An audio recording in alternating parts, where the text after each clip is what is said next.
दिग दिगंतर में मुझे नहीं लगता कि किसी प्रधानमंत्री के पास इतना बड़ा जो है योग का संस्कार रहा होगा जितना मेरे हमारे प्रधानमंत्री नरेंद्र मोदी जी के पास है। आप एक योजना बता दीजिए मोदी जी की जो 5 सालों में पूरी हुई हो। सारी योजनाएं उनकी फाइल में सीमित हैं। वाजपेयी जी जैसा जितने सॉफ्ट तरीके से वैसे काम नहीं चलेगा कि हमने कुछ भी बोला और कर दिया। आपको छल कपट प्रपंच का भी यूज करना होगा अगर आपको देश को बदलना है। क्या लगता है मोदी जी छल कपट का उपयोग करते हैं? उनके कई मंत्री ये कहते हैं कि हम जिस दिन सत्ता में आएंगे उस दिन संविधान को बदल दिया जाएगा। जिस तरह की बात हम सुनते थे 2014 में, कान में सिर्फ एक ही चीज गूंजता था, भ्रष्टाचार भ्रष्टाचार भ्रष्टाचार। आज भ्रष्टाचार शब्द जो है ये पूरी तरह से गोल हो गया है। हमारे गाँव में कुर्सी बेचने वाले आते हैं, पहले 400 का रेट चिल्लाते हैं और अंत में 200 में बेच के चले जाते हैं। ऐसा क्यों है कि कार्रवाई हमेशा 95% विपक्षी पार्टी पे होती है? देखिए, मोदी जी की बातों में ना देश का युवा इस बार नहीं आएगा। और जहाँ डबल इंजन की सरकार रही है वहाँ पिछले 10 वर्षों में ना दंगा भड़के हैं, ना किसी तरह का कोई उथल पथल मचा है, कुछ भी नहीं। नमस्कार दोस्तों, मेरा नाम है विक्रम बिंदांजू और आप देख रहे हैं द थिंकर शो। सभी पार्टियां अपने अपने वोटर को अपने तरफ आकर्षित करने के लिए, अपने पक्ष में वोट करने के लिए जोरों शोर से प्रचार में लगे हुए हैं। देखना होगा कि 4 जून को किनकी सरकार बनती है। इस वक्त हम दिल्ली के DU के आर्ट्स फैकल्टी के पास है। हम लोगों से बात करेंगे कि इस लोकसभा चुनाव को लेकर क्या सोचते हैं, किन मुद्दों पे वोट करेंगे, क्या उनकी मांग है। क्या नाम है आपका? मैं शैलेंद्र यादव, समाजवादी लोहिया वाहिनी का राष्ट्रीय सचिव हूँ। इस लोकसभा चुनाव को कैसे देखते हैं आप? लोकसभा का जो चुनाव है, जनता ने मोदी जी जब आज से 2014 में आए थे तो जनता के सामने उन्होंने वादा किया था कि हम सत्ता में आएंगे, 2 करोड़ का रोजगार देंगे, इतने नौकरियां निकलेंगी प्राइवेट सेक्टर में। तमाम उन्होंने युवाओं के लिए, महिलाओं के लिए से लेकर तमाम जो है घोषणाएं की थी। और इन 10 सालों के सिनेरियो में मोदी जी की जितनी भी योजनाएं हैं सब कागज तक ही सीमित रह गई। और मोदी जी का कथनी और करनी में दोनों में अंतर है जी। और इस बार का जो 2024 का चुनाव है, क्योंकि मोदी जी ने एक तानाशाही तरीका अपनाया है। कैसे? उन्होंने हिटलर शाही जैसे सारे, अभी देख रहे हैं हिंदुस्तान में जब संविधान बना था, हिंदुस्तान के संविधान के निर्माता कभी ये नहीं सोचे थे कि जो संविधान हम बनाए हैं उसके 2 सिटिंग मुख्यमंत्री बिना किसी चार्ज सीट के वो जेल में होंगे। झारखंड और दिल्ली के CM बिना किसी चार्ज सीट के, बिना किसी मुकदमे के जेल में हैं जी। और इनका जो, इसीलिए मोदी को तानाशाही की रवैया है।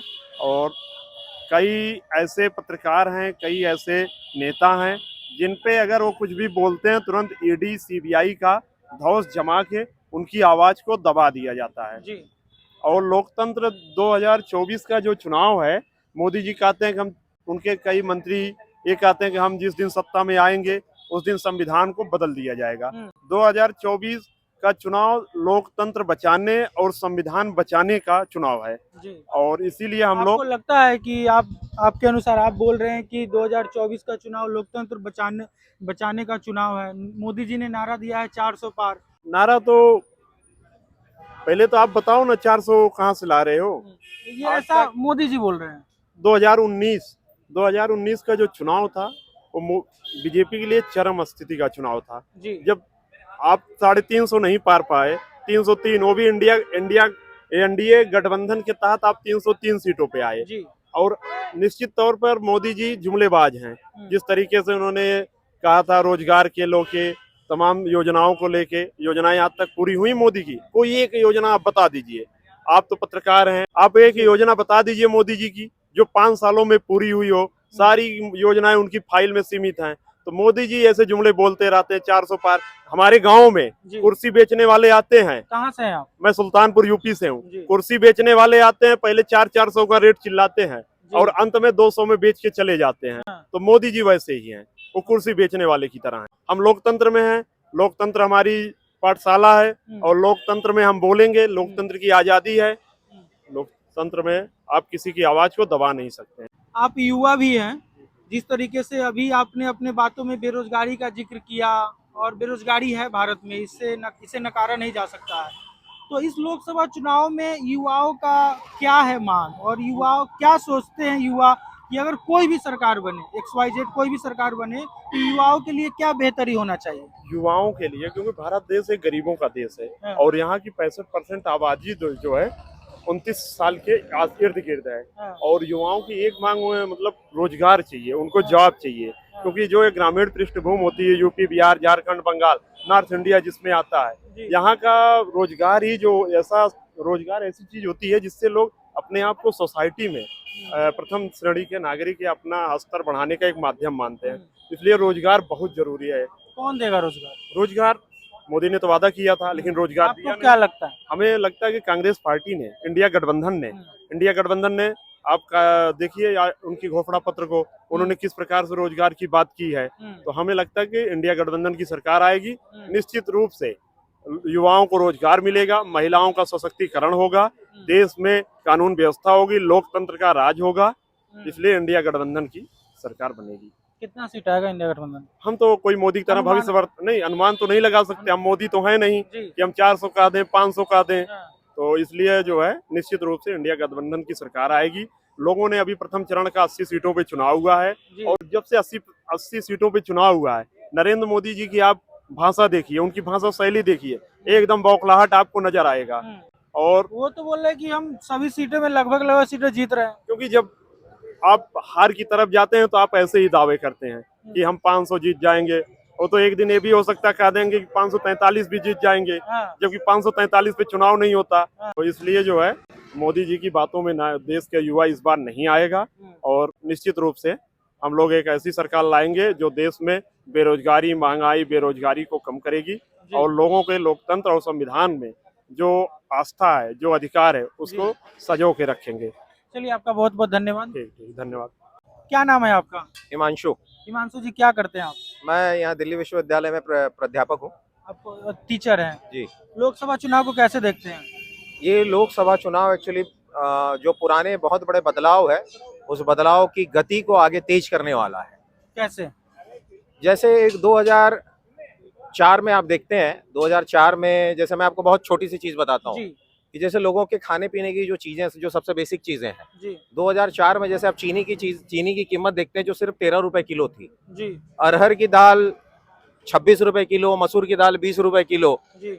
लेकिन ऐसा क्या हुआ कि अर्थशास्त्री वाले सरकार में जो 2014 सिर्फ 10 साल के बाद जो चीनी 13 रुपए किलो थी वो 40 रुपए हो गई, जो सरसों का तेल आपका 32-36 रुपए किलो था वो 180 रुपए किलो पहुंच गया, जो अरहर की दाल थी 26 रुपए किलो वो 140 रुपए 150 रुपए किलो हो गया। तो आने वाले दिनों में आप ऐसे ही देखेंगे कि जो बदलाव है, जैसे आप देखते हैं इंफ्रास्ट्रक्चर, जो आधारभूत सुविधाएं हैं, सड़कें हो गई, ब्रिज हो गए, इन सब में देखिए बहुत बड़ा बदलाव है। बहुत ज्यादा जो देश से कटी हुई जो जगहें थी वो देश से जुड़ी हुई हैं। आज के दिन में बदलाव ऐसा है कि लोगों के भीतर एक आत्मविश्वास है, न्याय व्यवस्था को लेकर भी, सरकार को लेकर भी। जिस तरह से आप देखते हैं कि मूलभूत गांवों में जैसे जिस तरह से मूलभूत सुविधाएं नहीं थी, जैसे देश में बैंक अकाउंट की हम बात करते हैं, अपने देश में ही लोगों के पास बैंक अकाउंट नहीं थे, तो कहीं कोई आता है कहता है ये देश के लोग तो बहुत गरीब है, इनके पास तो बैंक अकाउंट ही नहीं है, तो इतने सारे परिवारों के बैंक अकाउंट खोले गए। 10 करोड़ से ज्यादा जो है टॉयलेट बनाए गए परिवारों में, जो टॉयलेट कहीं नहीं थे, महिलाएं असुरक्षित थी, जो बाहर जाती थी कहीं कुछ गलत हो जाता था। धीरे धीरे करके ये बदलाव की गति आ रही है। शिक्षा में आज हम देख रहे हैं, तो शिक्षा में एक समय था कि लोग इंग्लिश को जानना ही शिक्षा मानते थे, लेकिन आज हम ये समझ रहे हैं कि तकनीकी ज्ञान और अपनी चीजों को जानना, जो साइंटिफिक तरीके से जो चीजें चलती थी, आज ज्ञान में उन्हीं चीजों को फिर से शिक्षा जगत में, शिक्षा में उन्हीं चीजों का जुड़ाव आया है, फिर से ये बदलाव आया। तो धीरे धीरे करके ये बदलाव आते जा रहे हैं, तो जिससे देश विकास की तरफ बढ़ता है। बेरोजगारी पर लेकर क्या कहेंगे? बेरोजगारी की समस्या ऐसा है कि जो हर साल जो हमारी जनसंख्या में जो वृद्धि है, तो ये वृद्धि तो रहेगी हर साल, लेकिन इसमें देखना होगा कि हमें कितने लोगों को स्वरोजगार मिला है। तो जो स्वरोजगार मिलने वाला जो हमारे पास जो संख्या है वो भी बहुत ज्यादा है। एक समय जो 2004 में सिर्फ कुछ ही स्टार्टअप थे, आज 3,09,000 स्टार्टअप्स हैं। जो अपने आप में कई सारे उसमें से जो है यूनिकॉर्न कंपनीज हैं जो बहुत तेजी से बढ़ते जा रही है। तो आने वाले दिनों में आपको इस तरह से देखने को मिलेगा कि हमारे पास जो अर्थव्यवस्था है बहुत तेजी से जा रही है, क्योंकि हम आज इसमें विश्वास करने लगे हैं कि नौकरी पाने में हमारी जो है इच्छा से ज्यादा हमें नौकरी देने की इच्छा वाला व्यक्ति होना चाहिए। जी। अच्छा, विपक्ष के द्वारा अभी वर्तमान समय में कुछ बातों को जोरदार तरीके से उठाया जा रहा है कि भारत में तानाशाही आ जाएगी अगर नरेंद्र मोदी की सरकार, बीजेपी की सरकार अगर इस बार जीतती है तो अगले बार से चुनाव नहीं होंगे। क्या सोचते हैं? देखिए, ऐसा तो बहुत सारी व्यवस्था जो है पहले से कहते आ रहे हैं कि नरेंद्र मोदी आएंगे तो ये राइट्स हो जाएंगे, दंगा हो जाएंगे, लेकिन आपको देखना होगा कि जहां डबल इंजन की सरकार रही है वहां पिछले 10 वर्षों में ना दंगा भड़के हैं, ना किसी तरह का कोई उथल फथल मचा है, कुछ भी नहीं, बड़ी शांति से काम रहे हैं। और ऐसा भी नहीं है हमने कोई एक तबका देख के जो है वाजपेयी सरकार ने, सॉरी, भारतीय जनता पार्टी ने किसी एक तरह के तबके को देख के ही उसका विकास किया है। विकास संपूर्ण तरह से निष्पक्ष रहा है, कानून व्यवस्था, न्याय व्यवस्था अपने तरीके से काम करती रही। अगर ऐसे ही तानाशाही रहता तो अरविंद केजरीवाल जी को कम से कम आज से 10 महीने 1 साल पहले ही जो है गिरफ्तार हो चुके होते। वो तो बोल रहे हैं कि हमें जानबूझ के फंसाया गया। ये समय उनको पूरा दिया गया, इसमें कोर्ट की सहमति मिली, कोर्ट की अनुशंसा मिली, कोर्ट की आज्ञा मिली, उसके बाद वो अरेस्ट हुए।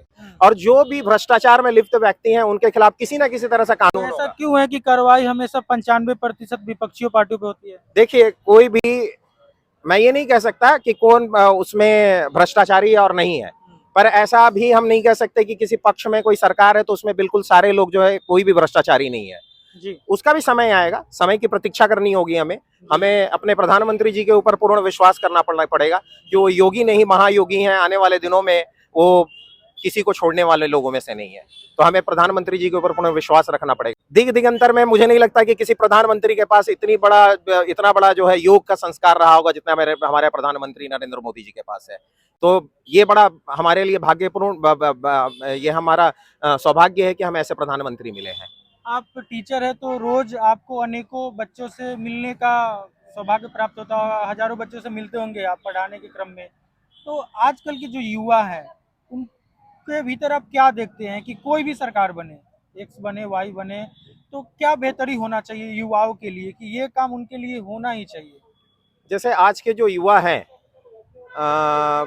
अगर हम कहते हैं कि आज का कोई बच्चा 21-22 साल का है, तो आज से 10 साल पहले उसको ये जानना होगा कि 10, 11, 12 साल का होगा, स्कूल में होगा 7th 8th स्टैंडर्ड में, उसको उस समय में भी बहुत ज्यादा समझ नहीं रही होगी राजनीति के, देश के हालतों के बारे में। तो जिस तरह की बात हम सुनते थे 2014 में, कान में सिर्फ एक ही चीज घुसता था, भ्रष्टाचार भ्रष्टाचार भ्रष्टाचार।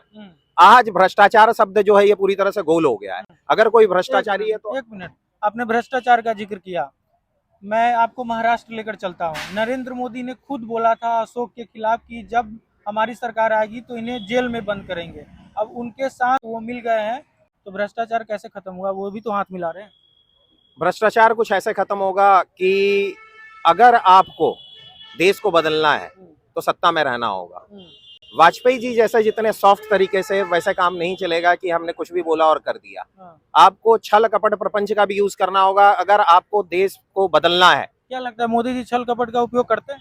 छल कपट का ऐसा है कि अगर कोई सामने वाला आपसे हाथ मिलाने को तैयार है तो क्षणिक मल से हम ये मान सकते हैं कि हाँ उससे हाथ मिलाने को तैयार है, तो आप हाथ भ्रष्टाचारी है फिर भी भ्रष्टाचारी इस लेवल का है कि हम उसको उसके भ्रष्टाचार को एक्सपोज नहीं कर सकते टाइम बिंग। अब जैसे अरविंद केजरीवाल है, यहाँ का बच्चा हम जानते हैं कि किस तरह से जो है शराब घोटाला था।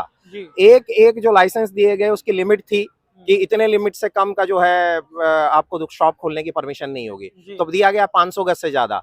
पहले का क्राइटेरिया था इन जगहों पे होगी, अब इन्होंने क्या किया, एक गली में भी जो है शराब का जो दुकान है वो खोल दिया। तो हमें जिस लेवल पे देखते हैं कि जो भ्रष्टाचार है, तो भ्रष्टाचार ऐसा नहीं है कि हम बिल्ली का घंटा है, हम गए उसमें बिल्ली के गले में घंटा बांध के आसानी से चले गए, जो पालतू बिल्ली है। तो ये आज जैसे जो ये काम कर रही है ईडी, ये ईडी बिल्कुल वैसे ही काम कर रही है जो कि बड़ा जो है कठिन काम है, जिसको उसको खोजना, जो भ्रष्टाचारी को साबित करना बड़ा कठिन काम है, उसके बावजूद वो साबित करने में लगी हुई है जी। तो इसी तरह से जो काम है वो बड़ा मुश्किल काम है, उसको देख के आपको एक स्टैंडर्ड तो तय करना होगा कि किन लोगों को अभी वर्तमान साथ में रखें और किन लोगों को हमें जो है देश के हित में लेते हुए हमें उसे उसके ऊपर कुछ किसी तरह का निर्णयकारी जो है। राहुल गांधी को लेकर क्या सोचते हैं? राहुल गांधी बेचारे एक मन के सरल व्यक्ति है, जो सच्चे आदमी है। जी। उनको राजनीति को त्याग करके कहीं और जाना चाहिए। कहाँ जाना चाहिए? उनको राजनीति को त्याग करके कहीं कोई समाज कल्याण में दूसरी तरह से, अगर वो किसी के प्रेशर में है और राजनीति में आना चाहते हैं, समाज कल्याण में कुछ विशेष रूप से कहीं व्यक्तिगत कुछ लोगों से मिलना, काम करना, पहाड़ों में जाना, जहां उनकी रुचि भी हो और जहां वो काम कर सके। कुछ सेलिब्रिटी बॉलीवुड जो इंडस्ट्री है, हॉलीवुड इंडस्ट्री, इनसे जोड़ के उन्हें काम करना चाहिए। चलिए, आपका बहुत बहुत धन्यवाद, आपने अपनी बात रखी। नमस्कार, धन्यवाद।